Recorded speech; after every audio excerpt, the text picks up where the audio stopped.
presidente de Nueva Economía Fórum, tengo el placer de darles de nuevo la bienvenida al Fórum Europa, que organizamos con la colaboración de Asisa, Red Eléctrica de España y BT. Hoy tenemos la satisfacción de recibir como ponente por segunda vez en esta tribuna al presidente de la Organización Mundial Colegial, don Juan José Rodríguez Sendín,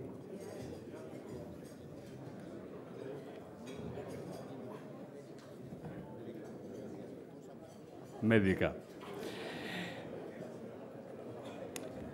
La Organización Médica Colegial, al que va a presentar la señora ministra de Sanidad, doña Ana Mato. Querida ministra, la tribuna es suya.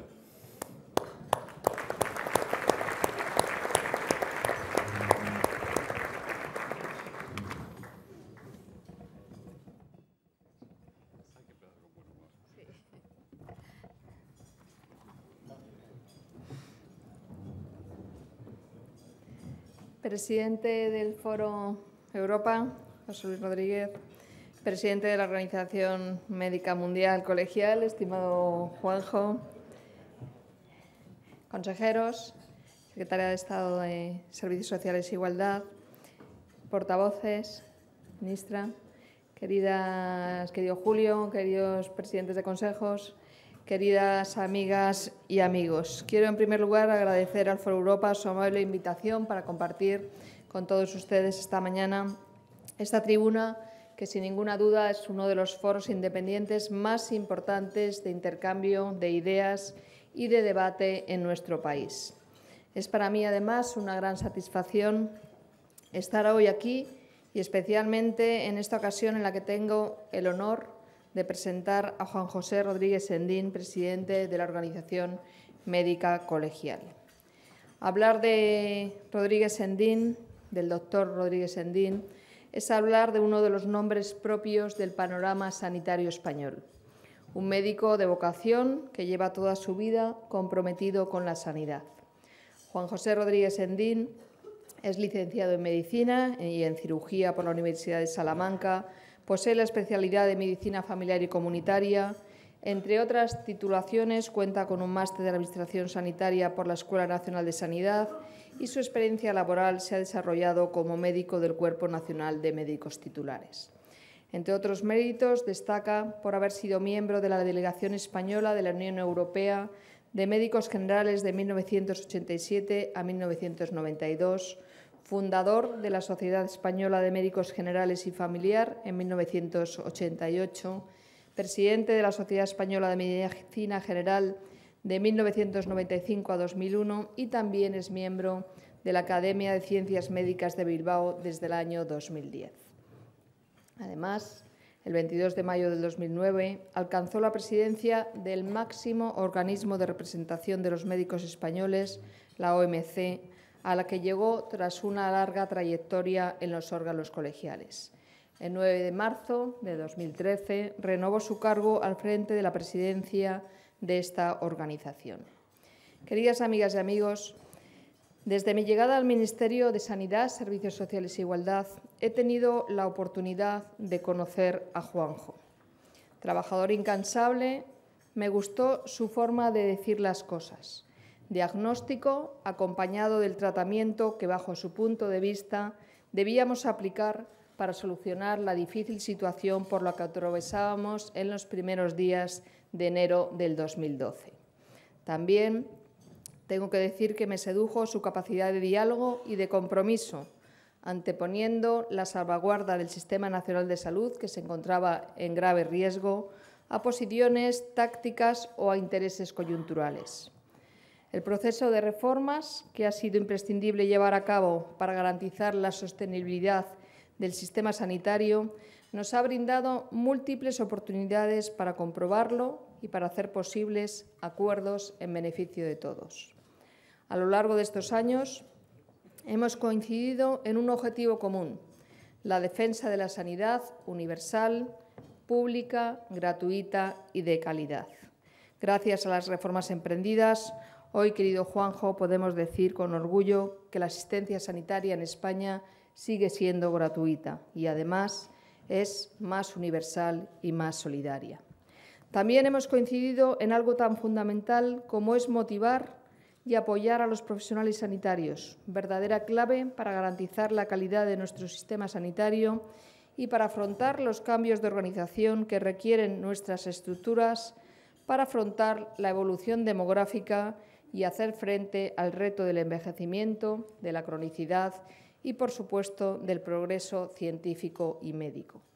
En definitiva, hemos venido compartiendo, a través de un diálogo permanente y de un diálogo fluido, la ilusión por alcanzar un pacto sociosanitario hasta ahora nunca conseguido, que nos permita afrontar los cambios que nuestro sistema sanitario necesita y también garantizar la mejor atención integral a los pacientes.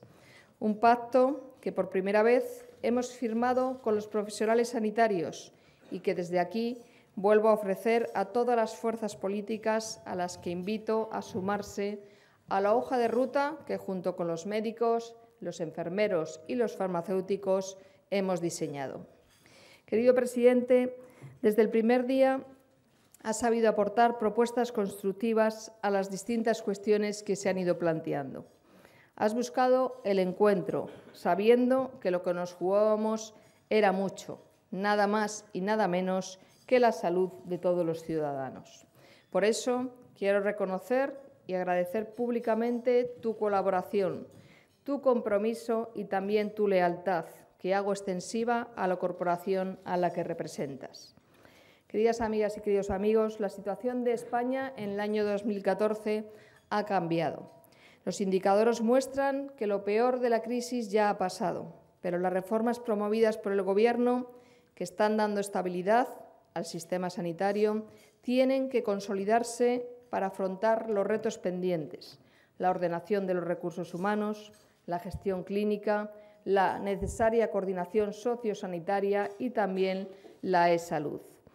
Querido Juanjo, para responder a todos estos desafíos que nos permitan mejorar la calidad asistencial y también la eficiencia de nuestro sistema sanitario y los recursos en el horizonte 2020, es necesario y queremos seguir contando con vuestra colaboración. Os pido expresamente vuestro apoyo en este largo camino que nos queda por recorrer. Termino. Gracias, Juanjo, por estar tan comprometido con la sanidad en todos los niveles asistenciales, desde tus inicios en la práctica profesional, en el medio rural, del que te sientes tan orgulloso, a las más altas representaciones de los médicos en el ámbito internacional. Creo que tu trayectoria es un ejemplo para todos nosotros que podemos seguir y espero seguir contando con tu colaboración. Y ahora les invito a todos ustedes a escuchar la sin duda interesante conferencia del doctor Rodríguez Sendín y el coloquio que se suscitará posteriormente. Muchas gracias.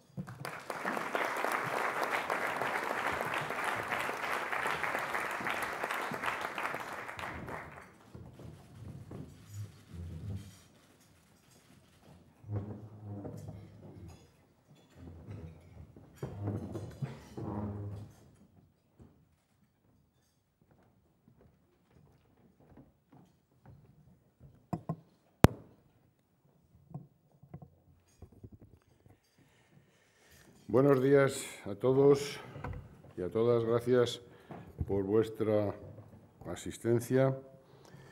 Ministra de Sanidad, exministra de Sanidad, amiga Trini, consejeros autonómicos, secretaria general de Sanidad, que no la veo, senadores y diputados, Junta Directiva del Consejo General de Colegios Médicos, presidentes de colegios provinciales, consejeros de Madrid y de Comunidad, queridos amigos, queridas amigas, un saludo cordial a todos. En primer lugar, gracias por acudir a estas horas de la mañana un lunes, que, bueno, siempre es difícil dejar las obligaciones y venir a escuchar algo que supongo y espero que les sea del máximo interés. Muchas gracias a todos por estar aquí. En primer lugar, gracias, ministra. No soy el presidente mundial, pero todo se andará.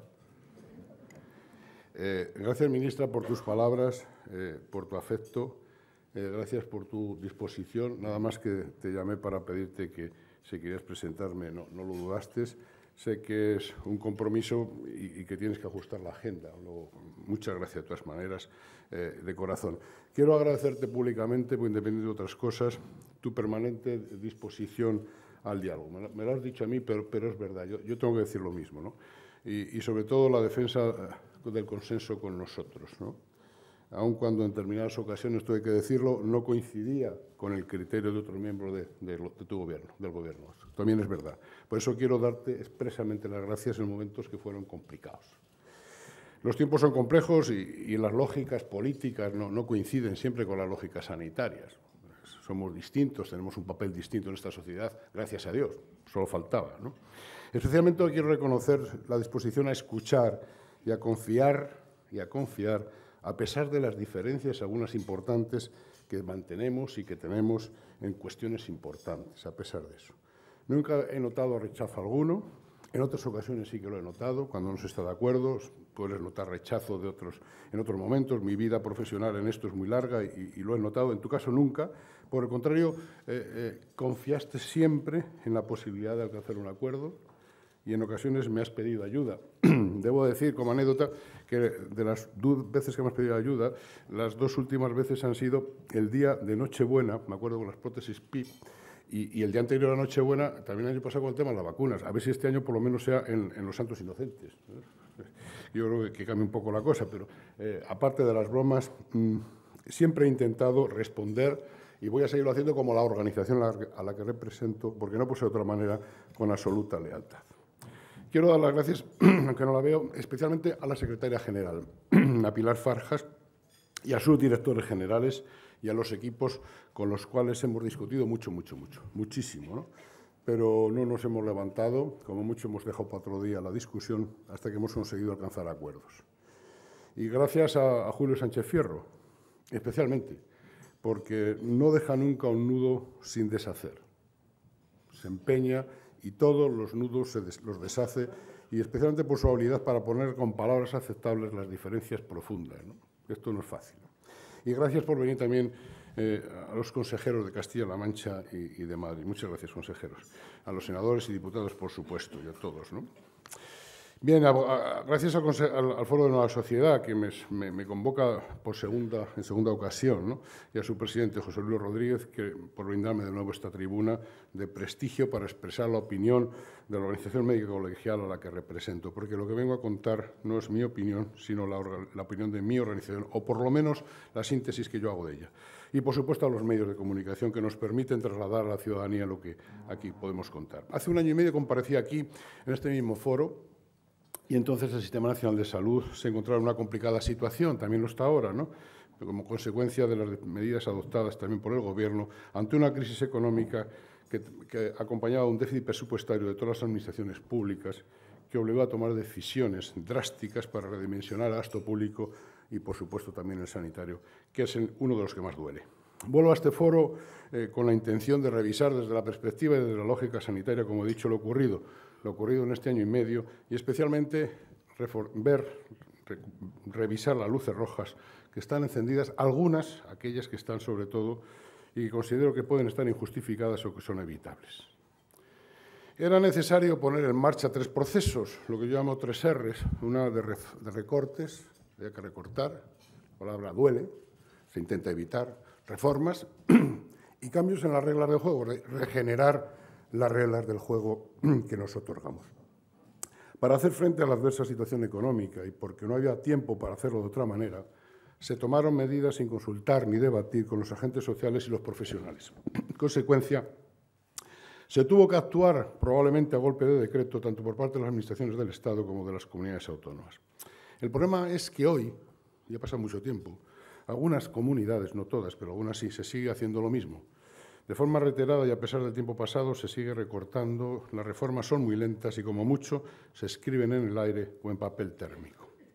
De regeneración y cambios ordenados de las reglas de juego no hablamos, simplemente algunos no se lo creen y otros no quieren hacerlo. Es muy posible que la profesión médica, mi profesión, nosotros también, siempre muy desconfiada de cambios, no lo reclamemos con la suficiente energía, es probable. Con la energía que necesitamos e incluso que hay algunos que no quieren que cambien nada, es verdad.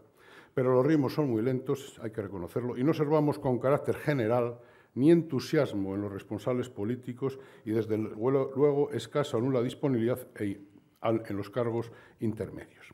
Solo se habla machaconamente de ahorro, ahorro y ahorro, en vez de objetivos, calidad, compromisos y control del gasto sanitario. El Sistema Nacional de Salud permanece como seña de identidad de España y supone un mecanismo de cohesión social de primer orden, aunque desafortunadamente las desigualdades entre comunidades autónomas y sus diferencias presupuestarias ponen en peligro ese principio de equidad entre todos los españoles. Y es preciso recordar aquí que el objetivo final del Sistema Nacional de Salud no es prestar un servicio, es un mandato constitucional que es cuidar con unas condiciones determinadas la salud de los españoles.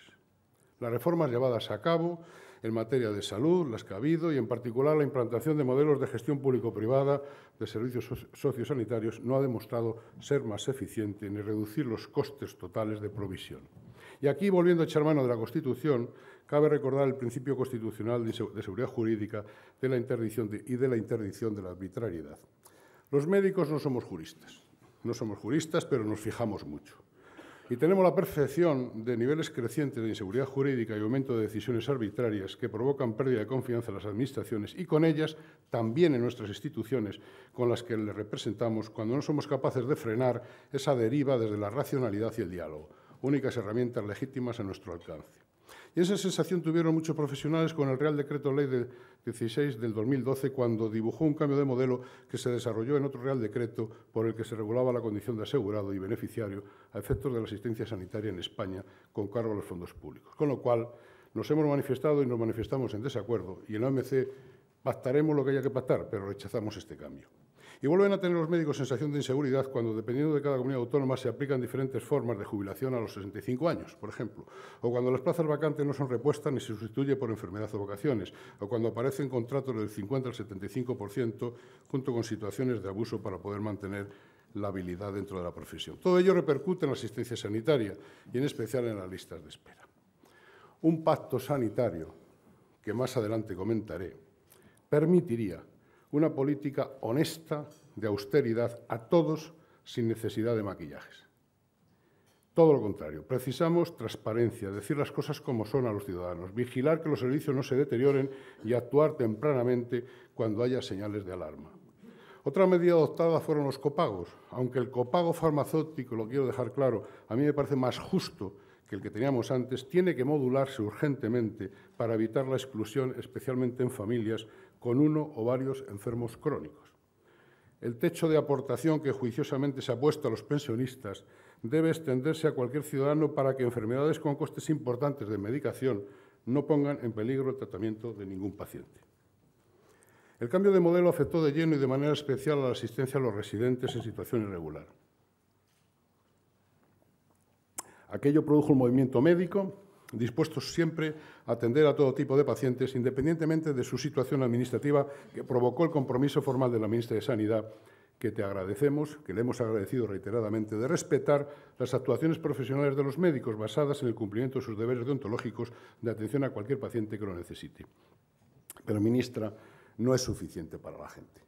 Todas estas medidas y recortes centran la preocupación de la OMC y del Foro de la Profesión Médica. Tanto el Consejo de Europa también como el Consejo de Estado y recientemente la Defensora del Pueblo muestran similares preocupaciones a las nuestras. Las organizaciones médicas hemos defendido que los ajustes en el gasto aplicados de forma indiscriminada, sin participación profesional, no ayudan a lograr la sostenibilidad interna. Es necesario participar. Al contrario, constituyen un buen caldo de cultivo para que florezca entre las profesiones sanitarias la desilusión y la desconfianza. Y no es bueno, porque a la vez son los médicos a los que nos toca decir la verdad a los pacientes, hacer de agentes involuntarios para controlar y evitar las consecuencias de la crisis y de unas decisiones de las que no se participa y de las que con frecuencia no se entienden. A ellos, a nosotros, nos toca gestionar la cruda realidad y responder a las necesidades de salud de los más necesitados y de los peor posicionados. Por eso estamos convencidos que hemos alcanzado un punto de inflexión y que la descapitalización de recursos humanos y tecnológicos que ha ocurrido ya no admite más recortes, salvo que se altere la normalidad sanitaria. Bien, después del apartado de describir cómo está el patio, creemos que desde la Organización Médica Colegial y desde el Foro de la Profesión Médica tenemos claro que de esta profesión tiene que surgir siempre la voluntad de transformar la realidad. No podemos pararnos, un deseo vehemente de no quedarnos quietos esperando que el deterioro, la casualidad, la fortuna o el milagro vengan a solucionar los problemas que nos afectan. Ese trabajo colectivo es de todos. Si quieren ustedes un trabajo colegiado, nos corresponde a todos, a los profesionales, a los políticos, a los pacientes y también a la empresa, a la industria sanitaria en general y a la farmacéutica en particular. No quería, ni mucho menos, limitarnos a describir la realidad y volverla a contar 1000 veces. Esto no vale para nada. Queríamos proponer un plan y nuestro plan es el siguiente. En primero, reforzar un contrato social con la profesión. Esto es muy importante porque es la cultura, nuestra cultura sanitaria, no la economía, la que defenderá y garantizará la sostenibilidad del sistema público de salud. Pero es necesario renovar y preocuparnos de la confianza de los profesionales. Segundo, corresponsabilizarnos socialmente y compartirlo tanto en el buen gobierno de las instituciones sanitarias como en la defensa de los valores que legitiman los servicios sanitarios públicos. Tercero, garantizar la calidad asistencial porque consideramos que hay líneas que, una vez definidas, no se deben sobrepasar. Racionalizar las prestaciones en términos de coste-efectividad, pero creando de verdad las condiciones óptimas para que ocurran. Se crean las condiciones y los órganos oportunos para que así ocurra y pueda hacerse efectivo desde la decisión técnica informada y transparente. En quinto lugar, priorizar sobre bases epidemiológicas y poblacionales y no sobre razones de oportunidad política o electorales. Y sexto, mejorar las competencias fundamentales de los servicios públicos, tanto el capital intelectual y humano como el tecnológico y el social. Partiendo de esta idea, los médicos encontramos la plataforma adecuada para proponerlas y desarrollarlas en el foro de la profesión médica, en el que están integrados, como ustedes saben, desde el Consejo Estatal de Estudiantes de Medicina, los decanos de Facultades de Medicina, la Conferencia de Decanos, el Consejo Nacional de Especialidades Médicas, la Confederación Estatal de Sindicatos Médicos, la Federación de Asociaciones Científico-Médicas de España y la Organización Médica Colegial. Todos superamos protagonismos y competencias, que las tenemos y muchas. Aparcamos discrepancias y consideramos que solo juntos podríamos lograr un acuerdo, y eso es lo que hicimos, sobreponer lo que nos une ante lo que nos separa y ofrecer una sola voz, eso sí, colegiada. Esto sí que ha sido un logro histórico también. Fueron necesarios 5 meses de trabajo con el Ministerio de Sanidad tras firmar un acuerdo marco para lograr un amplio acuerdo, y lo hemos logrado, ministra, como has dicho, porque había empeño por ambas partes. Siempre me lo repetías, tenemos que lograrlo, Juanjo, tenemos que lograrlo. Yo decía, ministro, lo lograremos, y lo logramos. El 31 de julio pasado, médicos y también enfermería firmamos un acuerdo también histórico con el Ministerio de Sanidad y lo hicimos ante el presidente del Gobierno de España como testigo, convencidos de que frente a los que cuestionaban por considerar que podía suponer un respaldo a las medidas del Ejecutivo, ese escenario otorgaba un valor implícito, que es el compromiso público de las partes firmantes con el acuerdo y su cumplimiento, y otro añadido al hacerlo delante del presidente del Gobierno. Veamos sus contenidos y, por supuesto, los momentos de los mismos. Tras el decreto de abril del 2012, consideramos imprescindible recomponer el consenso sanitario anterior, que no había surgido de la firma de la propia ley de sanidad, sino posteriormente en 3 décadas seguidas por la vía de los hechos. Era necesario manifestar esa necesidad y acordar las bases consideradas por ambas partes como imprescindibles. El Pacto de Estado es el punto de partida de este acuerdo. Es evidente que pretendíamos facilitar las cosas, animar a las partes, pero es que, claro, ese acuerdo hay que firmarlo entre Gobierno y oposición. Es con la que debería firmarse, no con nosotros. Sin consenso, poco se puede hacer. Se trataba, al final, de retomar los consensos políticos y profesionales y sociales fundamentales que habíamos tenido, de modo que el Sistema Nacional de Salud se ha defendido entre todos como uno de los pilares básicos del estado de bienestar. Y digo entre todos. Han pasado 8 meses y estamos esperando que ustedes, los partidos políticos y el Gobierno, hagan sus deberes. No los han hecho. Quiero recordar al expresidente Suárez en este momento y apelar a su esfuerzo para alcanzar un pacto infinitamente más difícil que este. Por otro lado, perdónenme, pero digo, es que existe una obligación moral. Existe una obligación moral de alcanzar un pacto político y social imprescindible para revitalizar el Sistema Nacional de Salud que garantice su sostenibilidad económica y social en base a criterios de unicidad y cohesión. Y es preciso hacerlo mediante una integración de sus funciones, actividades y competencias esenciales, vinculadas, eso sí, al ámbito jurídico de titularidad pública. y a la vez fomentar un profesionalismo médico, participativo y corresponsable en la gobernabilidad que ya he descrito y en la cogestión del patrimonio sanitario común. Pero hay algo más. Pienso que en democracia, lo pienso yo, pero yo creo que estoy acertado, puede ser que no, las leyes son mandatos del Poder Legislativo que obligan y comprometen a los gobiernos y les emplazan a rendir cuentas. Por eso tienen y tenemos la obligación moral mencionada que afecta especialmente al Gobierno de oposición y que surge también de la LOPS, de la ley que ya hace 11 años establecía exactamente acciones de coordinación y cooperación de las administraciones públicas sanitarias como medio para asegurar a los ciudadanos el derecho a la protección de la salud, con el objetivo común de garantizar la equidad, la calidad y la participación social en el Sistema Nacional de Salud, ir desarrollando las líneas y orientación de las 3 garantías. De la LOS, 11 años después, tras ser unánimemente aprobada en el Parlamento, no se ha cumplido casi nada de lo que establecía, ni en espíritu, ni en contenidos, ni en formas. Quiero recordar, por ejemplo, el registro de profesionales, la troncal, el desarrollo profesional continuo, etcétera, etcétera, etcétera, incorporados al acuerdo, a nuestro acuerdo, y de los que ahora hablaré. Pero eso también es necesario el pacto de Estado para responder a la ley y lograr con urgencia un grado de consenso alto para evitar que el debate político sobre la sanidad termine afectando a los aspectos sustanciales del Sistema Nacional de Salud. Y también en nuestro acuerdo con el Gobierno recogemos que la atención a extranjeros en situación irregular, además de recibir asistencia en casos de urgencia, atención maternal y a menores de 18 años, reciban además atención sanitaria por motivos de salud pública y en situaciones de alto riesgo, lo que en principio y en definitiva yo lo traduzco como que conlleva atención primaria completa. Ahora es preciso hacerlo efectivo, llevarlo a la práctica, concretándolo y promover por dentro del Consejo Interterritorial todas las comunidades autónomas lo adopten.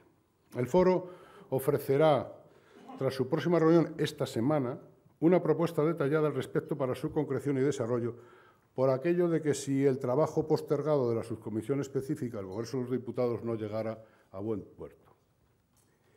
Nuestro acuerdo incorporará también la defensa del modelo del Sistema Nacional de Salud que conocemos y la gestión pública del mismo, donde el sistema privado sea complementario y no sustitutorio. Precisaba la necesidad de suficiencia financiera para responder con calidad a los servicios que se ofrecen, y eso es solo función de los gobiernos, con lo que propone el Plan de Estabilidad del Gobierno de España para el 2016, reduciendo el gasto sanitario al 5,6% del PIB, simplemente no es posible, sin afectar el número y la calidad de los servicios del Sistema Nacional de Salud. Esto lo dice un médico, no un matemático ni un estadista, pero a nosotros nos parece que es francamente difícil, simplemente por comparación con otros países. Con la suficiencia financiera añadíamos la evaluación sanitaria. Podíamos incorporar al futuro Pacto de Estado la necesidad urgente de analizar los procesos de adopción y aplicación de innovaciones sanitarias, la variabilidad de la práctica clínica y definir las medidas para identificar rigurosamente las que resultan efectivas y eficientes, así como su aplicación adecuada. También incorporamos la información sanitaria que no informa fuera de cada comunidad autónoma. La información sanitaria que tampoco lo hace sobre actividades compartidas entre niveles asistenciales, no lo hace entre primaria y especializada. No informa entre diferentes servicios con diferente ubicación, ni tampoco entre el sector público, con el público concertado, ni con el privado. ¿Dónde queda el derecho del paciente a disponer de la información relativa a su salud, a que se respeten sus decisiones? ¿Dónde queda el seguimiento del enfermo crónico para que no salga del radar sanitario? Es necesaria la creación de un sistema de información sanitaria unificado, interoperable y capaz de federar a todos los sistemas de información existentes, una única historia clínica de bases descentralizadas y de acceso restringido que debe otorgar el paciente, así como información de ayuda general, específica y selectiva para los profesionales sanitarios. Provocaría mejores condiciones al identificar a cada profesional con sus resultados, estimularía y facilitaría la descentralización de la gestión a los servicios y el desarrollo de la gestión clínica, pero sobre todo evitaría duplicidades de pruebas, de reservas en lista de espera, de tratamientos y, sobre todo, lo más importante, de riesgo para la salud de los pacientes. Al Ministerio de Sanidad y a algunas comunidades autónomas hay que reconocerles un esfuerzo en este sentido con la creación de la historia única y la extensión de la receta electrónica, pero no depende solo de ellos. Es necesario comprometer a todas las voluntades en la misma dirección y de forma definitiva. La segunda parte del pacto respondía a la necesidad de recuperar la confianza para poder abordar los cambios estructurales precisos desde la colaboración, desde la participación y no desde la imposición. Incluía cuestiones de máximo interés para la profesión, entre ellas establecer un marco legislativo para regular la gestión clínica que el Foro de la Profesión Médica ha definido como un modelo asistencial integrador, colaborativo y multidisciplinar que busca la mejora de la eficiencia y la calidad de la práctica clínica mediante la responsabilización de los médicos en la gestión de los recursos utilizados en su ejercicio profesional, organizando y coordinando las actividades que se generan en torno a cada proceso asistencial. No me he equivocado, Carlos, ¿no? No. Y que forma parte de un documento de bases que ha pasado a negociación en la Comisión de Seguimiento de los Acuerdos con el Ministerio de Sanidad. Esperemos tener pronto cerrado este punto. Con este modelo perseguimos 3 objetivos. El primero, impulsar una forma de organización que oriente la actividad hacia el proceso asistencial y la atención integral, total, de los pacientes. Segundo, motivar a los profesionales en sentido amplio mediante su implicación y compromiso con los objetivos y recursos son los que se deciden. Y tercero, poner en valor nuevas competencias esenciales para impulsar un renovado profesionalismo médico. Es un proceso complejo, difícil, que requiere la participación y la implicación de todos, pero que sin duda será un aliciente, generará confianza, ilusión y regeneracionismo en el buen gobierno clínico. La gestión clínica, tal y como la entendemos, trata de fomentar la buena y sensata medicina de siempre, la de toda la vida, en un contexto de utilización adecuado de las nuevas tecnologías y teniendo en cuenta 2 aspectos claves actualmente. El médico debe atender prioritariamente el envejecimiento de la población y las enfermedades crónicas. Pero es preciso cambiar la organización y el funcionamiento de los centros sanitarios, y ahí vamos a tener problemas. Simultáneamente necesitamos un modelo de buen gobierno sanitario potenciando la profesionalización de la gestión en los servicios, adoptando criterios de transparencia, mérito y capacidad mediante el desarrollo de nuevas prácticas directivas y gestoras con evaluación de las competencias organizativas y profesionales para una mejor gestión del conocimiento operativo, lo cual debe constituir los ejes centrales de actuación en todos los procesos de promoción y reconocimiento profesional en las instituciones y centros sanitarios, que ahora no ocurre. Sin entrar en profundidades, miren, cada vez tenemos más claro que sin buen gobierno no puede haber buena gestión. No es un problema de público-privado, es un problema de sentido común. Debemos buscar fórmulas organizativas que impidan la politización partidaria de los centros y servicios sanitarios y creemos, al menos nosotros, que la participación social y experta en órganos colegiados de gobierno pueden ayudar a reducir la excesiva interferencia política y a crear un espacio para la buena función directiva, gerencial y gestora. Estos cambios también son necesarios porque hay otras alternativas que unos llaman externalizar y otros llamamos privatizar, es igual, los entendemos todos, que consideramos temerarias. Siempre he defendido que el ánimo de lucro, la ley me lo habrán oído muchas veces, las leyes del mercado y las reglas imprescindibles en otros ámbitos sociales no son compatibles ni pueden en ningún caso estar por encima de los valores de la profesión médica, del compromiso con los ciudadanos y con los pacientes, ni con los objetivos ni fines sustanciales del Sistema Nacional de Salud.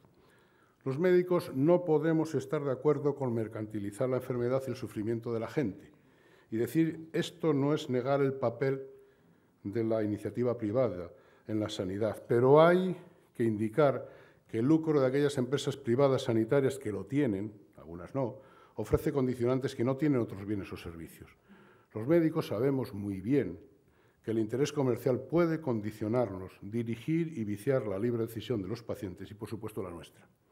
Y decir esto no quiere decir, ni mucho menos, que estemos en contra de la sanidad privada, como algunos quieren interpretar, yo creo que con intenciones poco claras. Y por ello expreso públicamente que en España tenemos una sanidad pública de excelencia y tenemos una sanidad privada de vanguardia. Y eso hay que reconocerlo porque hay muchos profesionales, incluido yo mismo, que compaginaron en su momento y compaginan su actividad en ambos sectores. Y ellos son los artífices de que tanto la medicina pública como la medicina privada españolas se hayan convertido en referencias internacionales. Pero este reconocimiento de la medicina privada no es óbice para tener claro que son modelos diferentes, con objetivos diferentes. El objetivo del Sistema Nacional de Salud son resultados en salud por encima de cualquier otra consideración y la atención a los ciudadanos, sea cual sea su condición social, mientras que el objetivo de la sanidad privada, salvo aquella sin ánimo de lucro, como he dicho, tiene que compartir esos objetivos con el beneficio económico porque sin él no puede subsistir. Y el riesgo es mucho mayor si esas instituciones privadas se alejan del control profesional médico, pierden los referentes éticos que modulan el ánimo de lucro y se entregan en manos de financiadores que acaban siendo muchas veces entes lejanos en lo geográfico y lo productivo. La sanidad privada ha funcionado bien como complementaria, pero no puede sustituir a la sanidad pública. Como decía Lula da Silva, las decisiones sobre la vida y la muerte no pueden depender de un precio. Todas las comunidades autónomas tienen ahora una excelente oportunidad para alejarse de la lógica de los mercados, retomar el diálogo y emprender el camino seguido por responsables sanitarios de muchas de ellas, que defienden por encima de todo el Sistema Nacional de Salud y se han mostrado interesados en seguir la senda de cambios estructurales en la organización y gestión de los centros y servicios públicos y del desarrollo de la gestión clínica.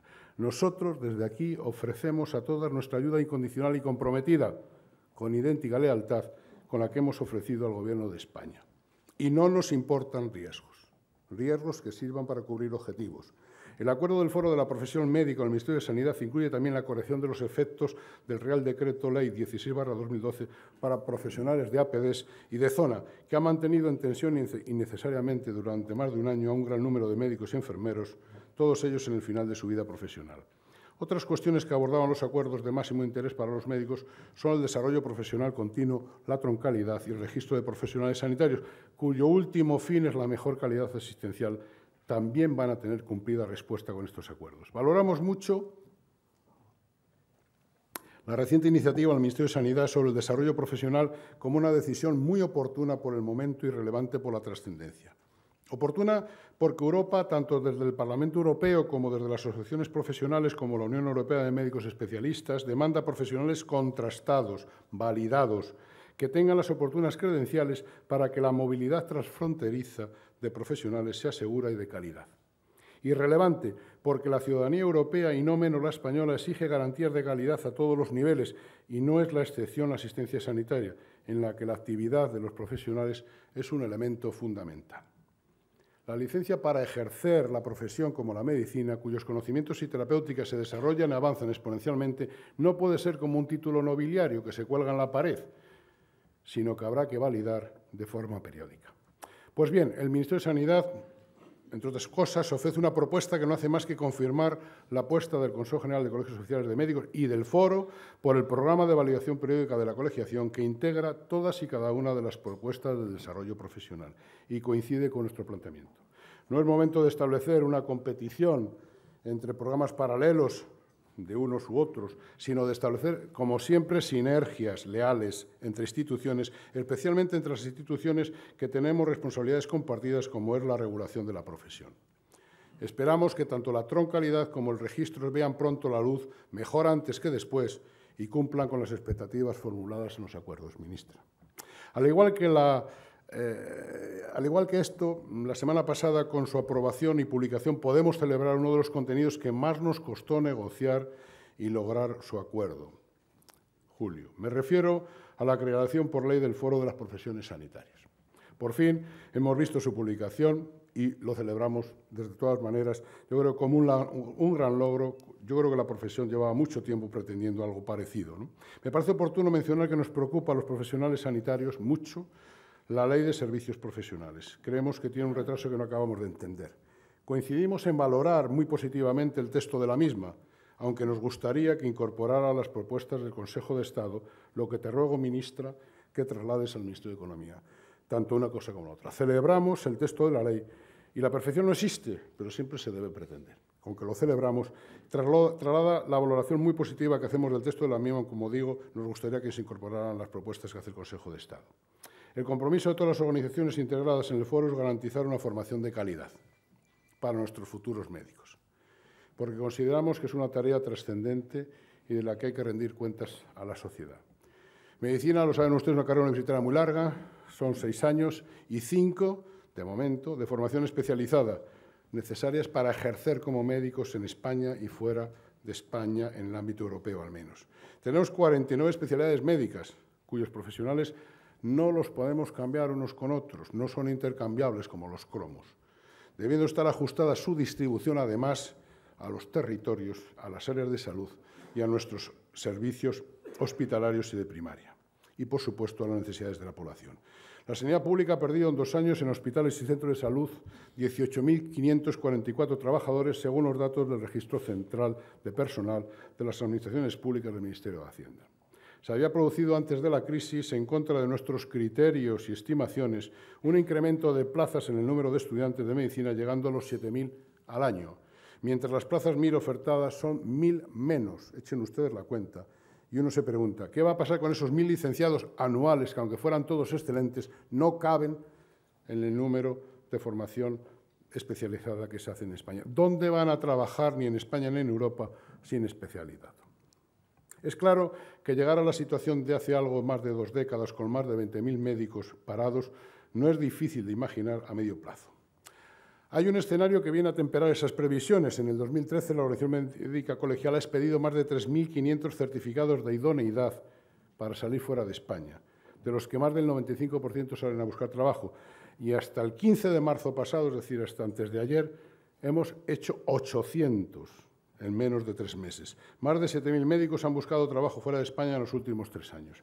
Y actualmente más de 2.300 médicos están en paro y cerca de 4.000 son demandantes de empleo. Bien, España a la vez es el segundo país de población mayor a 20 millones de habitantes con más facultades de medicina por habitante, después de Corea. Ustedes mismos supongo que tienen la solución, pero la que planteamos nosotros es la necesidad urgente de ofrecer un numerus clausus basado en necesidades que a corto y medio plazo debe coincidir con las plazas de formación MIR, con las que debe constituir un continuo formativo. Desde aquí apelo a los organismos responsables de esto para que pongan en marcha las medidas oportunas. Lo demás es un disparate. No podemos permitir que sigamos batiendo récords en facultades de medicina por millón de habitantes. En nuestro afán de ayudar a los médicos, ya voy terminando, que se encuentran en situación de desempleo, la organización ha puesto en marcha recientemente la Oficina de Promoción de Empleo Médico, una plataforma creada a través de la Fundación Protección Social de la Corporación para ayudar a los médicos en la formación y búsqueda de empleo a nivel nacional e internacional. Desde esta oficina queremos informar, formar y garantizar que las ofertas internacionales que llegan a España y también las nacionales de ámbito privado están contrastadas para que cuando los médicos accedan a ellas tengan claras las condiciones para decidir si les interesa o no. Desde luego tenemos claro que no vamos a dar publicidad a ofertas indignas y nos queremos sumar así a ese gratis no trabajo que defienden otros colectivos como los periodistas. Para terminar, nuestros compromisos. Creemos, como corporación que representamos a los 52 colegios médicos y como presidente del Foro de la Profesión Médica, que debemos de seguir trabajando en nuestra tarea centrada en el control y regulación del ejercicio profesional y en la defensa de los valores del profesionalismo médico al servicio de los ciudadanos y de la sociedad. Manifestamos nuestro firme compromiso con todo aquello que justificadamente contribuye a mantener un sistema nacional de salud socialmente justo y sostenible, como hemos definido. Nos comprometemos con la necesidad de evaluar con rigor y máximas garantías todo lo que entra en el Sistema Nacional de Salud, así como desterrar las prácticas existentes sin justificación ni base científica alguna, tanto clínicas como diagnósticas, así como en terapias innecesarias, prescindibles o sin relación coste-eficacia, pero para dirigir esos recursos en prácticas sanitariamente más rentables, no para alejarlos del Sistema Nacional de Salud. Los médicos debemos seguir contando con la máxima confianza de los ciudadanos y ello supone que debemos esforzarnos al máximo, no solo en nuestro trabajo, sino también a la hora de afrontar los cambios sociales y sanitarios necesarios para salvaguardar el modelo de Sistema Nacional de Salud que exige nuestro país, que es el nuestro, no es otro. Hace unos días disponemos de un manual de pautas para una actuación profesional de excelencia. Seguimos hablando de búsqueda de la excelencia. Se trata del buen quehacer del médico y con él queremos ayudar a los profesionales a mantener una conducta irreprochable y una actitud acorde con las expectativas de la sociedad a la que sirven. Por mi parte, reitero los principios que he asumido como presidente de la organización desde mi primer mandato, ministra.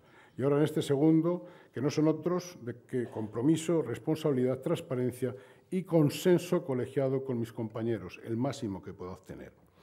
Ministra, amiga Ana, muchas gracias por las atenciones recibidas. Desde esta tribuna te reitero mi disposición y compromiso a la más estrecha y leal colaboración que yo creo que ya hemos demostrado. Ofrecemos idéntica colaboración a las consejerías de Sanidad, cuya disposición he ofrecido personalmente a todas y cada una de ellas, y con las organizaciones profesionales, con los representantes de los pacientes y con todos aquellos que tengan responsabilidades en la asistencia sanitaria. Si es verdad, según parece, que finalmente empezamos a ver la luz al final del túnel, que sean nuestros pacientes, es lo que deseamos, los primeros beneficiados de la posible recuperación. Por otro lado, debemos de abandonar las pesadillas y dejemos de repetir solo lo que hacemos mal. Pongámonos a trabajar porque la mejor manera de alcanzar y controlar el futuro es precisamente creándolo. Muchas gracias.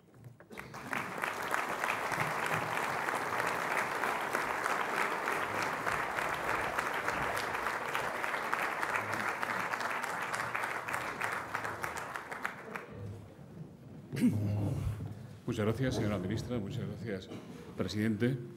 Estará contento porque le he hecho un intento. No ha resultado esta vez, pero volveré otra vez a tratar de categorizarle como mundial. Realmente, mucha gente habrá dicho, realmente es un presidente mundial. Aroa Díaz, de Cambio 16, Diario Digital, dice que contestaría a quienes temen que el pacto sociosanitario deje a los servicios sociales y a sus pacientes a la cola del resto, rebajando su prioridad, y a los farmacéuticos que reivindican una mejor incorporación de las recetas electrónicas con ayudas económicas para su instalación. El Gobierno quiere, dice otra pregunta de Lucía Bastante, quiere por fin poner en marcha el sistema sociosanitario, como ha dicho la señora ministra. ¿Lo ve posible realmente? ¿Será realidad algún día? ¿Será más eficaz? Sí. Yo no sé por qué la gente se empeña en repetir una frase que yo no acabo de entender muy bien por qué lo dicen. Porque dicen, nunca volverá a ser esto lo mismo. Pues sí, siempre ha ocurrido lo mismo. Nunca ha sido hoy igual que ayer, ni ayer igual que antes de ayer, ni tampoco ni siquiera en el amor. O sea, yo creo que nunca es igual que ayer. Si lo que con eso quiere decir que no vamos a tener igual mejores respuestas a la necesidad de la gente, tanto en lo social como en lo sanitario, yo creo que estamos equivocados, las volveremos a tener. Si revisamos la historia, siempre ha habido crisis infinitamente más graves que las que tenemos, se han superado y se han mejorado. ¿Por qué no va a ocurrir ahora? No tiene sentido pensar lo contrario. Luego, seguro que sí. Otra cuestión es cuándo, yo eso no lo sé. Seguro que va a haber ese logro que plantean, segurísimo. Y yo creo que además es muy importante que pensemos que es posible lograrlo, porque lo contrario puede hacer de profecía autocumplidora y retrasar el alcanzar ese objetivo. Hay que pensar que es posible mejorar la situación, porque de lo contrario lo único que puede ocurrir es caer en depresión. José Manuel González Huesa, de Servimedia, dice: en los últimos años ha crecido peligrosamente el número de actos violentos contra los médicos. ¿Están ustedes muy preocupados? ¿Hay alguna causa, un efecto de la crisis económica? Enrique Boto dice: nadie discute la obligación de proteger al profesional médico de posibles agresiones en consulta, pero considerarlo autoridad pública puede desequilibrar a su favor y contra el ciudadano si se presume su veracidad. ¿Cuál es su opinión? Santiago Álvarez Barón dice: los últimos datos muestran un incremento de las amenazas. ¿Hay diferencias entre la sanidad pública y la privada y en cuanto al género del paciente? Bueno, las preguntas prácticamente tendría que responder con la rueda de prensa del otro día cuando presentamos el Observatorio de las Agresiones. Las tensiones en la actividad sanitaria se plantean cuando se rompen las expectativas que tienen los pacientes y es el médico al poner la cara el que se las niega, ¿no? Es muy frecuente que surja un brote de agresividad cuando se pide algo que no se concede porque se cree que se tiene derecho a ello, tienes justificación moral para pedirlo. Por ejemplo, hay gente que considera que tiene fuerza moral suficiente para pedir una baja injustificada porque tiene una necesidad social que no es otra que se encuentra en mala situación, que se encuentra o puede ir al paro. Ellos creen que tienen razones morales para pedirlo y el médico, evidentemente, no tiene justificación para dársela. Entonces, esto puede desencadenar violencia. Pongo este ejemplo por poner otro. Entonces, yo creo que la situación social en general, probablemente, lo que tenemos que hacer es intentar disminuir la tolerancia a la violencia. Yo creo que se toleran excesivamente o se justifica algunas violencias de forma muy gratuita. Por ejemplo, la pregunta segunda dice, ¿considera la autoridad puede desequilibrar la balanza hacia su favor? ¿Qué favor? Si estamos hablando de que cuando no se tolere la agresividad en los servicios sanitarios públicos, en los servicios sanitarios privados, es sencillamente para salvar los servicios sanitarios, no es para otra cosa. Cuando un médico está ejerciendo como médico, tanto en la privada como en la pública, está obligado por el acto médico que está realizando. Y sobre ese acto médico caben muchas maneras de recurrir, pero jamás podemos permitir ni justificar la violencia. Por eso no puede ser simplemente una falta leve sin más. Y menos todavía, lo que es más grave, es que si hay una agresión por la mañana en la pública se considere de una manera y si por la tarde en la privada se considere de otra y salga gratis, ¿no? Esto no se puede tolerar. Esto hay que arreglarlo.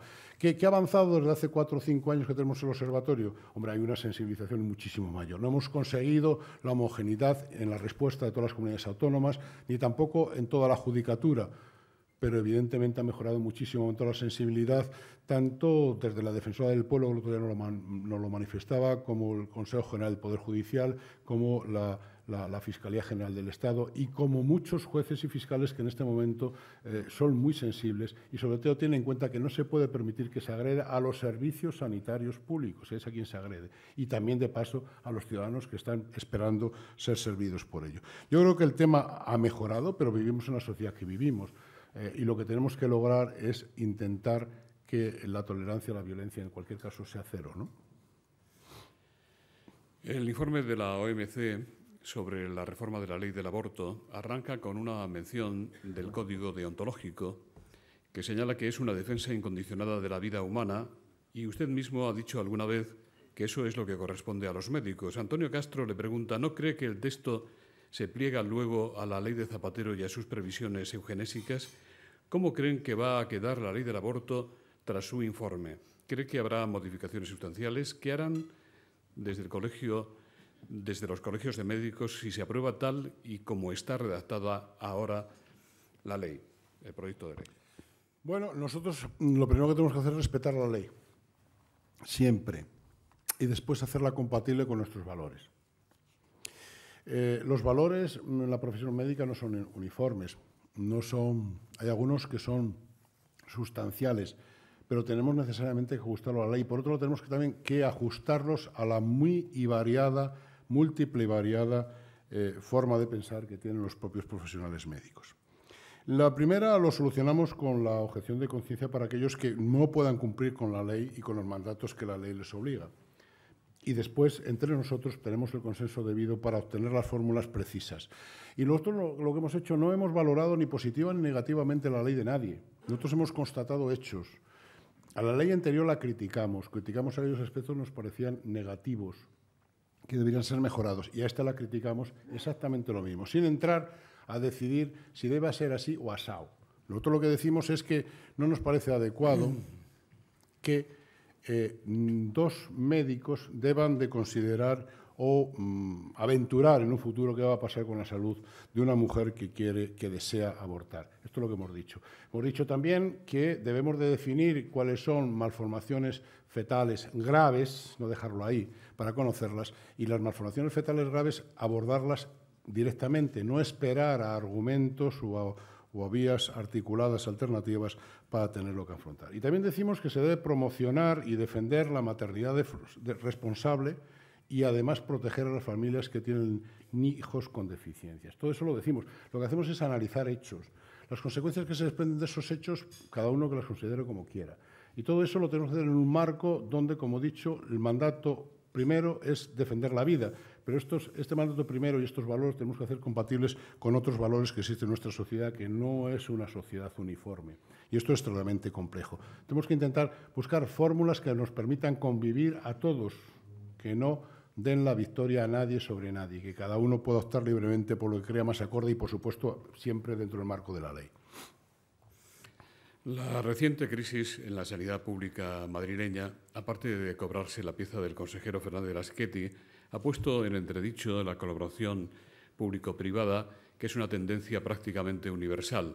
Celestino Ardura le pregunta si cree usted que muchos médicos, al menos los participantes en la Marea Blanca y sus representantes, han jugado el papel que cabía esperar de ellos. José Manuel González Huesa, de Servimedia, dice: el Gobierno de la Comunidad de Madrid ha dado un paso atrás en la gestión privada de la sanidad. ¿Cree usted que es irreversible o simplemente es una tregua táctica? ¿Qué cree que pasará ahora en Madrid? ¿Temen que este proyecto vuelva a ponerse en marcha? Bueno, yo creo que algo he apuntado en mi intervención, si se quiere entender, Yo creo que los gobiernos son suficientemente inteligentes como para decidir y tomar las medidas oportunas y responder a lo que quiere la mayor parte o una mayoría de los ciudadanos. Supongo que habrán hecho las lecturas que corresponden y yo estoy seguro que de alguna manera las experiencias acumuladas van a decidir también sobre un futuro. Yo creo que ese tipo de intentos probablemente de momento no se van a repetir, pero yo no estoy en la cabeza de los que mandan en Madrid ni del Gobierno de Madrid. Yo estoy seguro que de momento entiendo que no se vuelva a repetir, pero eso se lo tienen que hacer a los responsables del Gobierno de Madrid. Otra cosa, yo creo que la experiencia también contrasta con otras experiencias y con los resultados globales, ¿no? Que es lo que he apuntado antes, ¿no? Y en función de eso, yo creo que sí que hay otras experiencias en las que nosotros proponemos que deberían de afrontarse en vez de buscar alternativas que, como he dicho, a mí me resultan un tanto peligrosas, ¿no? En la historia reciente de la Organización Médica Colegial se han producido encuentros y desencuentros con Previsión Sanitaria Nacional y con la Agrupación Mutual Aseguradora. Amparo Valencia le pregunta cómo son las actuales relaciones y si cree que la presencia retribuida de miembros de la Asamblea empaña la independencia del Consejo General de Médicos. Bueno, para gustos colores. Primero, a lo que apela es hace muchos años, ¿no? Yo soy responsable de la época que me toca vivir. Siempre entre los médicos ha sido complicada la relación, ¿no? Si miramos nuestras hemerotecas, me refiero a la revista de la Organización Médica Colegial, estas relaciones entre los médicos no son ni de ahora ni nuevas. Yo les podría contar a ustedes personalidades del mundo médico español de hace 40 o 50 años que han quedado reflejadas en nuestras revistas que no les cuento a ustedes las que montaban, ¿no? Esto es parte digamos, de lo normal. Las relaciones son complicadas, como digo, dentro de la profesión. Para eso precisamente existen los colegios. Por eso precisamente existen, porque estas relaciones son complicadas y pueden afectar a los pacientes. La relación con AMA y previsión sanitaria es muy buena, es buena. Que había otros momentos difíciles, claro, pero no es con AMA y previsión, que hay que aclararlo. Es entre las personas que dirigieron AMA y previsión o que dirigieron, y los que dirigieron el Consejo General. En este momento las relaciones son buenas, no hay problema, ¿no? Que en otro momento hayan sido diferentes, pues sí, probablemente, pero ahora no, ahora son excelentes. Y yo creo que las interferencias que dicen, hombre, pues mire, cada uno lo ve de una manera. Yo creo que la solución que nosotros apuntábamos está en que nos dejen, por un lado, autorregularnos y, por otro lado, en la declaración de conflictos de intereses públicos antes de las elecciones o en el momento de las elecciones para acceder a un cargo, ¿no? Yo creo que la manifestación obligatoria de los conflictos de intereses podrá aclarar y la gente elegirá con conocimiento de causa. Yo creo que coartar demasiado la libertad o acotarnos demasiado yo creo que puede ser perjudicial. Y yo no siento en este momento que tengamos ningún tipo de interferencia. Las diferencias que tenemos no proceden de las organizaciones en las que está nuestra Asamblea General, proceden de las propias personas que tenemos diferencias. No por la procedencia, sino por las propias personas, lo cual, por cierto, es bastante rico, porque si no, además de que sería muy pobre, sería bastante aburrido, ¿no? Si estuviéramos todos de acuerdo, ¿no?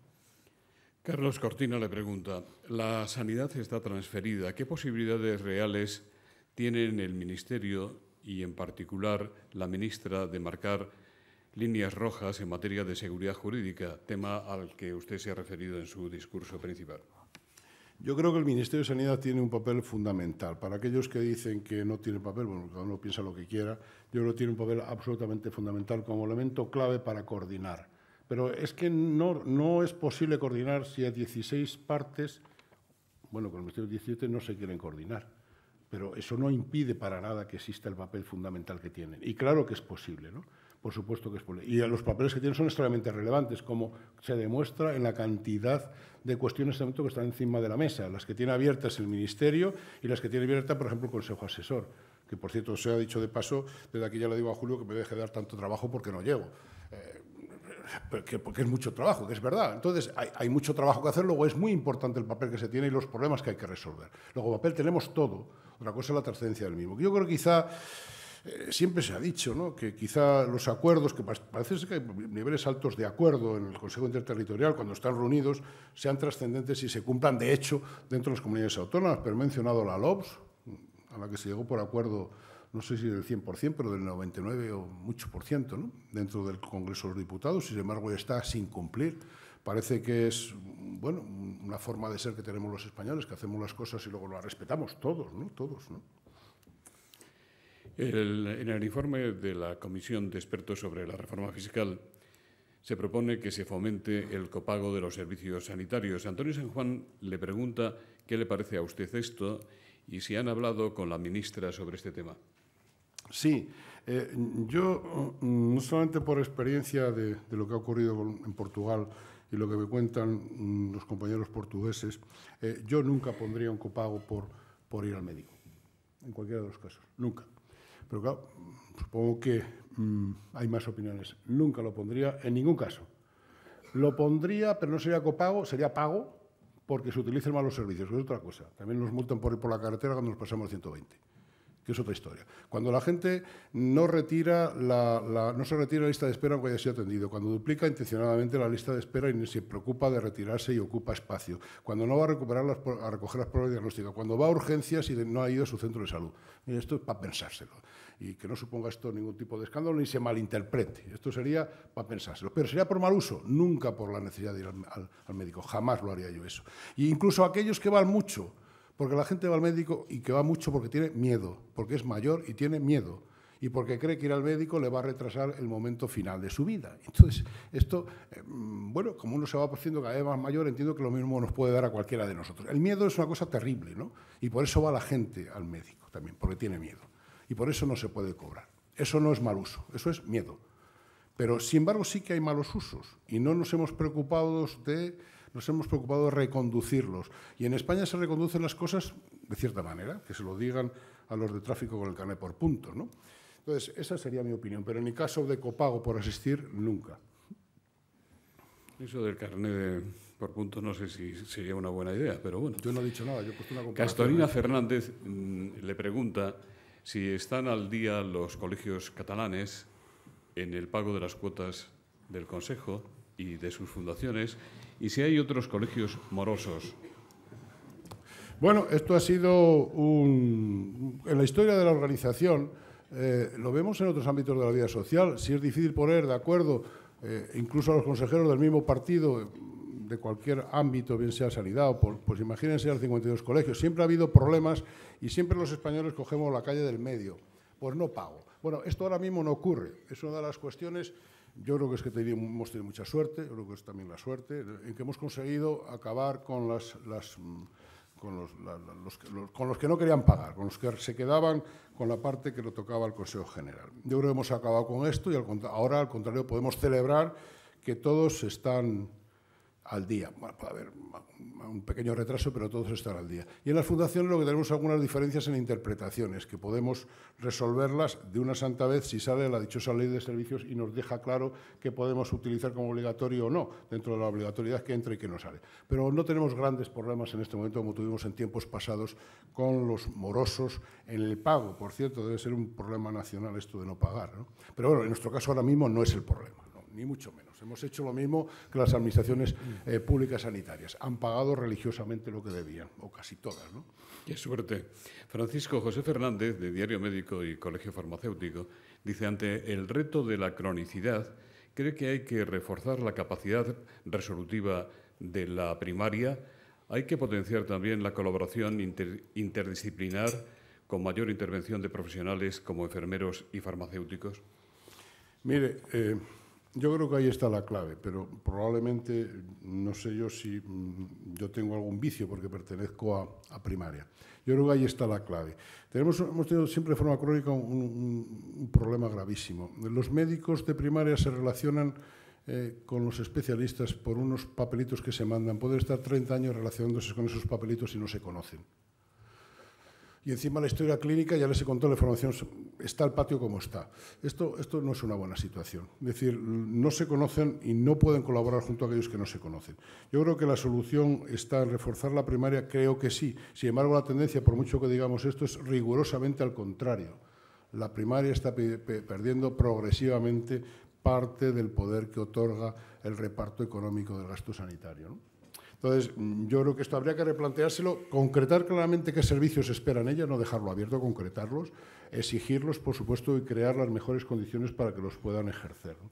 Y luego yo, en segundo lugar, buscaría alguna fórmula, alguna fórmula que vinculara y estableciera los mismos intereses, los mismos objetivos para lograrlos tanto del nivel especializado como, bueno, especializado, el segundo nivel como del primero. Lo que no puede ser es que cada uno tenga objetivos divergentes y ni siquiera se conozcan, ¿no? Esto no puede ser. La relación entre niveles ha sido siempre una asignatura pendiente y no hemos encontrado el nexo de unión. Probablemente el nexo de unión sería vincularlo de otra manera y solamente el tema de la gerencia única no creo que lo resuelva. Puede ser una parte, pero no creo que lo resuelva absolutamente. Esta es una asignatura pendiente sobre la que tenemos que hacer algún esfuerzo y buscar algún vínculo donde ambas partes tengan algo que ganar y algo que perder en su relación. Begoña Sanz, de Radio Nacional de España, le pregunta cuál es su propuesta para modular el copago en farmacias con varios enfermos crónicos. Enrique Riezu, de Europa Press Televisión, dice: hoy se celebra el Día contra el Cáncer de Colon. ¿Cómo está trabajando la Administración en su lucha? Son asumibles 639 casos que se diagnostican a la semana, más de 30.000 al año, de la Federación de Enfermedades Neuromusculares. Carmen le pregunta: ni por la epidemiología ni por la oportunidad política nunca somos una prioridad. ¿Cree que los profesionales están preparados para abordar las patologías poco frecuentes? La segunda, por favor, me la repites, que no me he enterado. Sí, es de Carmen, no le entiendo muy bien la letra, Carmen, de la Federación de Enfermedades Neuromusculares. Dice: ni por la epidemiología ni por la oportunidad política nunca somos una prioridad. ¿Cuál? La del cáncer de colon. Es de Enrique Riezu, de Europa Press. Dice: hoy se celebra el Día contra el Cáncer de Colon. ¿Cómo está trabajando la Administración en su lucha? Son asumibles 639 casos que se diagnostican a la semana. Bueno, el tema de modular el copago, yo creo que hay varias formas de hacerlo, todas son complejas, pero yo creo que debemos centrarlas en dos. O se identifican familias que tienen una situación que pueden excluir de los tratamientos por incapacidad para poderlos pagar a un enfermo crónico o a dos enfermos crónicos que tengan en su seno, o se identifican procesos, no hay otra forma. Pero cualquiera de las dos tiene que asumirse, a pesar de los riesgos que conlleve y a pesar de que siempre pueda haber algún pícaro, que es igual, eso no tiene ninguna importancia. Yo creo que lo importante es que confirmemos que no hay ningún español que se quede sin tratamiento necesario por falta de recursos. Esto es lo que nos preocupa. Y no tienen por qué ser muchos, pero eso es algo que nos retuerce especialmente. Entonces, no creo que debe ser mucho, yo creo que quedaría perfecto si se estableciera esos mismos topes, como he dicho, que se establecieron para los pensionistas, poniéndolo bien por proceso, como digo, o identificando a las familias, pero hay que hacerlo. No son muchos, pero llaman mucho la atención y duelen, ¿no? En segundo lugar, tanto en las enfermedades poco frecuentes, entiendo que ahora mismo es una preocupación creciente, pero en la lista de prioridades, evidentemente, necesariamente hay que establecer prioridades. No es que no tengan importancia, tienen mucha. Yo creo que la estrategia y concretamente el informe que ha hecho el Consejo Asesor sobre las poco frecuentes, creo que pone el punto donde corresponde, o los puntos donde corresponde. Yo creo que es posible hacerlo un poquito mejor, yo creo que es posible mejorar la situación, pero evidentemente siempre tenemos que priorizar. No se pueden hacer esfuerzos selectivos en unas patologías sobre otras. En este caso de las poco frecuentes, que son muchas, ¿no? Pero evidentemente yo creo que podemos hacer un poquito más de lo que estábamos haciendo también.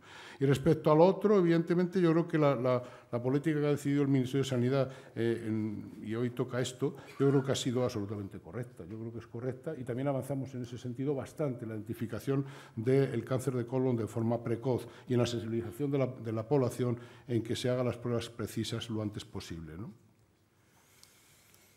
Juan Blanco, de consalud.es, le pregunta cuál es la posición de la OMC respecto a la anulación de la jubilación forzosa de un médico por parte del Juzgado de lo Contencioso Administrativo de Madrid. ¿La anulación de la jubilación forzosa? Sí. Pues que la celebramos. Si la jubilación era forzosa, una de las cuestiones que sabemos perfectamente por lo que es, no se han sustituido esos jubilados, pero entendemos que es que hay gente que le ha venido sustancialmente mal y se tenía conveniado o aceptado una situación diferente y ha ganado esa sentencia, pues bienvenida sea. O sea, ¿qué vamos a decir? Celebrarlo mucho. Con 65 años la gente está todavía muy capacitada, ¿no? ¿Deberían ser readmitidos de alguna manera los jubilados forzosos? Bueno, es una situación compleja. A nosotros siempre se nos dijo que los jubilados eran para ser sustituidos por gente joven, ¿no? Al final no han sido repuestas las plazas, esto es lo que decimos. Esto crea... podemos entender que es una manera de intentar ahorrar donde no se tiene, ¿no? Y que es una manera de salir para las comunidades autónomas que están agobiadas, ¿no? Pero entendemos que no es posible aceptarlas, tenemos que buscar otras, tenemos que intentar utilizar aquello de lo cual podemos prescindir. Por eso hemos hecho las propuestas que hemos hecho, por eso nos quejamos de que deben de incorporarse nuevas formas alternativas para mejorar la situación y poder reinvertir los ahorros que se hacen de otra manera. Pero, de luego, el recortar en personal no creo que sea la mejor manera. La gente que se jubila, en la mayor parte de los casos, no es repuesta, ¿no? Y esto nos preocupa. Sabemos por qué se hace, pero nos preocupa. Y, por otro lado, los que se jubilan, muchos de ellos quieren seguir trabajando, ¿no? Quieren seguir trabajando porque empezaron muy tarde a trabajar y todavía tienen, obligaciones a las que responder o se ven en muy buenas condiciones para seguir haciéndolo, ¿no? No olvidemos la edad que tenía el traumatólogo que vino a operar a Su Majestad el Rey, ¿no? Entonces, por ejemplo, ¿no? Entonces, yo creo que con 72 años que se esté trabajando en condiciones excepcionales, pues claro, a la gente le duele que se haya dedicado toda la vida al sistema público, curiosamente los que han tenido dedicación exclusiva y que ahora no tengan ninguna alternativa para poder seguir ejerciendo la profesión. Hay que comprenderlo todo. Entonces, yo creo que en el medio está la virtud y esto sí que es complicado, ¿no? Para un consejero que no tiene recursos, intentar responder a todo esto, por otro lado, los profesionales tienen reclamando su derecho y, por otro lado, evidentemente la sanidad está precisando de que no se hagan más recortes. Es complicado, ¿eh? Tenemos que ir terminando. Fernando Mora, del Grupo Socialista de las Cortes de Castilla-La Mancha, dice: ¿cree usted que la disparidad en las medidas adoptadas por las diferentes comunidades autónomas están rompiendo la esencia real del Sistema Nacional de Salud? ¿No habría que adoptar medidas para evitar la desigualdad entre los ciudadanos de unas comunidades autónomas y los de las otras? Absolutamente sí. Es una de las cuestiones que he mencionado, ¿no? Es decir, las diferencias son importantes. El tiempo de acceso a resolver los problemas que la gente presenta empieza a haber diferencias serias. Lo disimulamos pegándole palos a los números y a los indicadores, pero sí que es preocupante. No es lo mismo una comunidad autónoma que invierte per cápita en sus ciudadanos X que aquella que invierte un 60% menos. Y esto debería solucionarse. Nosotros, por eso, dentro de los acuerdos con el Ministerio, siendo muy respetuosos, se redactó, uno de los puntos era que hablaba de suficiencia financiera. No se aceptó la palabra finalista porque se entiende que eso compromete muchísimo a las comunidades autónomas, pero entiendo que de alguna manera tenía que garantizarse que hay unos topes que no se pueden tocar. No puede haber tantas diferencias como en este momento se están marcando entre unas comunidades y otras. Y esto repercute en los ciudadanos en su lista de espera. Porque cuando hablamos de calidad, nadie está pensando en que se vaya a hacer una intervención con más o menos calidad en función de qué comunidad. No. Estamos hablando de tiempo, de lista de espera y de garantías medias para acceder a esas prestaciones. Es lo más importante de lo que la gente se queja, ¿no? Y es lo que nos deberíamos de preocupar. Pero no se tome esto como una acusación y como allá que te lanzo el zapato. No. Se entiende como una queja que debemos de hacer un esfuerzo para que ellas estén más necesitadas para intentarlo remediar. Así no vamos bien. Si se rompe la equidad de una manera tan escandalosa como en algunos sitios está ocurriendo respecto a otros que simplemente les separan unos kilómetros, la cosa no va bien. Una cosa no va bien y deberíamos de hacer algo. Y no decían que el Ministerio de Sanidad no tiene competencias, pues casi nada, para poder intentar minimizar esto, ¿no? Señora ministra, ¿quiere decir usted algo? Emilio Cortés, en nombre de las entidades que hacen posible este foro, va a cerrar el acto. Gracias. Nada, les deseo a todos una excelente semana, que no tengan que ir mucho al médico. Así que muchas gracias en nombre de los patrocinadores por su asistencia. Gracias.